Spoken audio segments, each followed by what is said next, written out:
world leaders signaled their commitment to a bold new global agenda. The aspirations of people. It is so decided.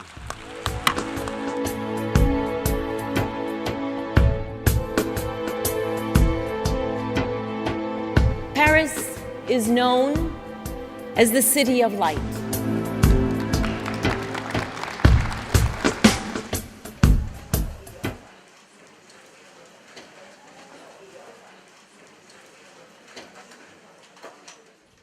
The main aim of the conference was to promote both research and dialogue on interconnecting the 2030 Agenda and the Paris Agreement. To bring together not only multiple stakeholders from different sectors, from the policy-making world, from the business world, from the research world, but also to bring in voices from otherwise underrepresented countries. So the idea of this conference was really to be an interface, to bring all these strands together and to facilitate cross-learning between communities. These are the we observe different things. And it's already happening now with oil and moving out of very strong support in terms of because it's there, but promoting certification is not rocket science. Thank you very much. For different reasons. Yeah. We have been learning that we only can solve both issues and challenges in parallel. If we don't get the climate issue right, we will see poverty rising because land scarcity, water scarcity, and other impacts of climate change will threaten social development. So solving the poverty issue without solving the climate issue is absolutely impossible. The other way around, it's also true. If we don't invest in poverty reduction and social development, people will not accept high investments in new low-carbon infrastructures. Therefore, in terms of legitimacy issues, it is so important to invest in parallel in social development, poverty reduction, and low-carbon development. To get there, we really have to make sure that we create more synergies in our approaches, a higher level of coherence in policy making and implementation. And especially when you look at the goals, level of ambition, we are running out of time. In order to decarbonize our economies or have it decarbonized by 2050, we have to act now, start acting now.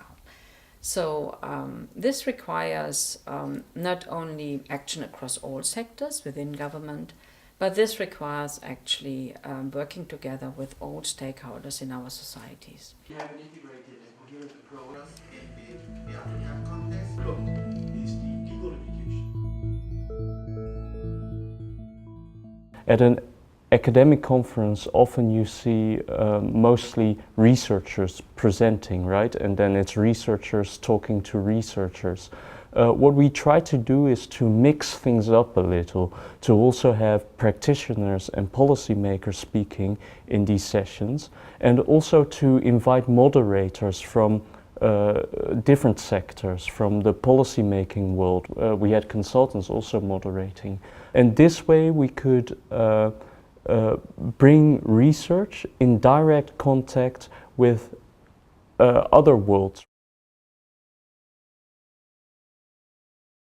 I think what became very clear from the conference is the urgency. So on the one hand, there's long-term visions, like the Paris Agreement says that we need to decarbonize by the second half of this century.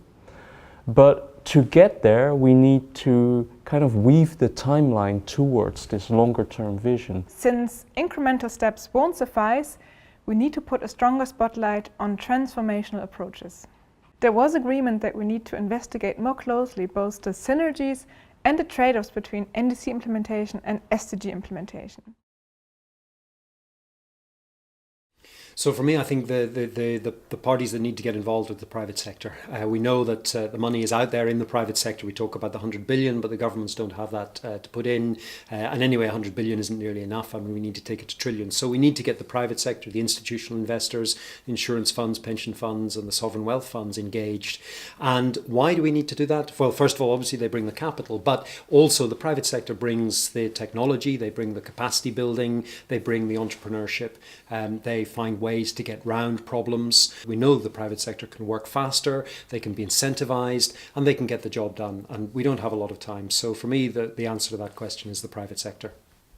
Thank you. I totally agree with that answer. Of course, private sector, but I will also add that we have also actors that are already there but need to be strengthened. Like, for example, institutional government actor, the national designated authorities in charge of deciding which climate finance, which climate projects are prioritized. They need to be strengthened. And there are programs already in place, such as the readiness from the GCF, which aims to strengthen these actors because they need to have the capacity to prioritize the right projects that are going to be financed, and of course with the engagement of the private sector.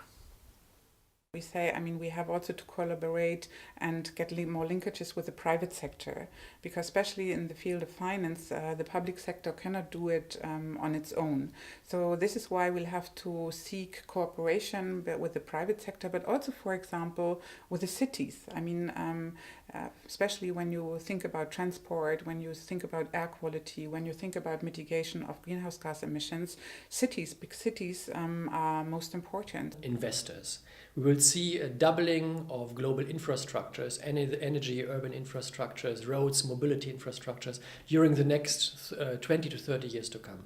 If this went into the wrong direction in terms of high carbon intensity, we cannot solve the climate paradoxon. In developing regions, the first actor we need to have more visibility is for sure the financial sector. It's not as we can see in the global agenda that you have pension funds making global commitments on climate with trillions of dollars committed under that. In developing countries, the financial sector, as far as we are seeing, it is not openly engaged and speaking on behalf of climate as we need. We need to have them on board there to make a robust commitment for governments to be more ambitious. We have to make sure in the forthcoming years, and the earlier better, is actually to give the space to civil society and the business sector, not only to participate in implementation on the ground in our own countries like Germany, but also to give them a stronger voice in the decision-making processes. We should bring these actors together in the future again. We should use conferences like the Interconnections Conference to keep working together.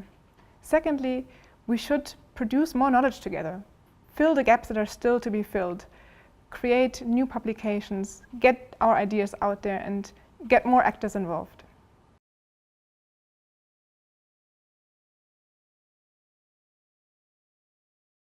So Bonn, as you know, is the center of global climate governance. We have the UNFCCC Secretariat just around the corner, and especially this year is very important because Bonn will be also the hosting city of COP23, the Conference of the Parties, when almost 20,000 people will come to Bonn to discuss a climate-safe future and how to realize that.